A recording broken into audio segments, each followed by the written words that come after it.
If you're starting to look at memory care for a loved one, you're probably asking, where should we move them? But that's not actually a first step, and skipping what comes first can lead to wrong placements, unnecessary moves, and a lot of stress.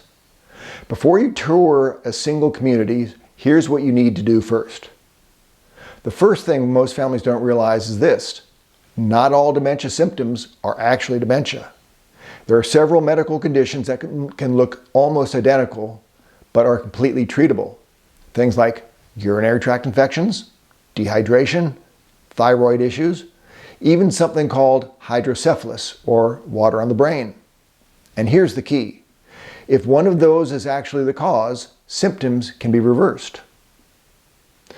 So before anything else, you need a visit to your primary care doctor and often a neurologist. Because if it's not dementia, your loved one may not need memory care at all. If those conditions are ruled out, the next step is critical. You need a formal dementia diagnosis. And this isn't just helpful, it's required. Memory care communities are secure environments. Doors are locked to prevent residents from wandering away and hurting themselves. Because of that, legally, they cannot admit someone without a documented dementia diagnosis. No diagnosis equals no move-in. This is one of the biggest delays families can run into. Now here's where things get a little tricky. Even doctors don't always give a clear diagnosis on which type of dementia someone has, especially early on. But even a general idea is helpful, because different types of dementia behave differently. For example, someone with frontotemporal dementia often needs more space and stimulation.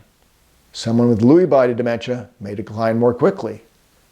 And that directly impacts which community is the right fit, how long care may be needed, and how you plan financially. You don't need a perfect diagnosis, but you do want some direction if possible.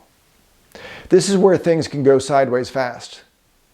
Before moving someone into memory care, you typically need medical power of attorney and financial power of attorney, sometimes called a durable power of attorney. Most communities won't proceed without them.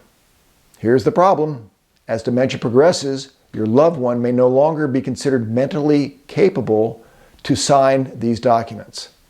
And if that happens, things get much more complicated, sometimes involving legal intervention.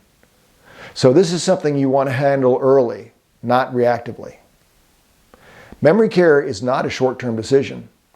It's long-term care, and it needs to be planned that way.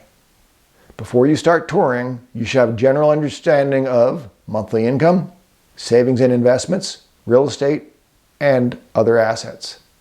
Not exact numbers, but a realistic range, because this determines what communities are actually viable and whether your plan is sustainable in the long term. Skipping this often leads to having to move someone multiple times, which is incredibly hard on them. So before you start touring memory care communities, make sure you've ruled out reversible medical conditions, gotten a dementia diagnosis, put legal documents in place, and built a financial picture. If you get these right, the entire process becomes clearer and a lot less overwhelming. In the next video, we'll cover how to know when it's actually time to make the move. My name is Gill with Texas Senior Living Locators. Thank you and good day.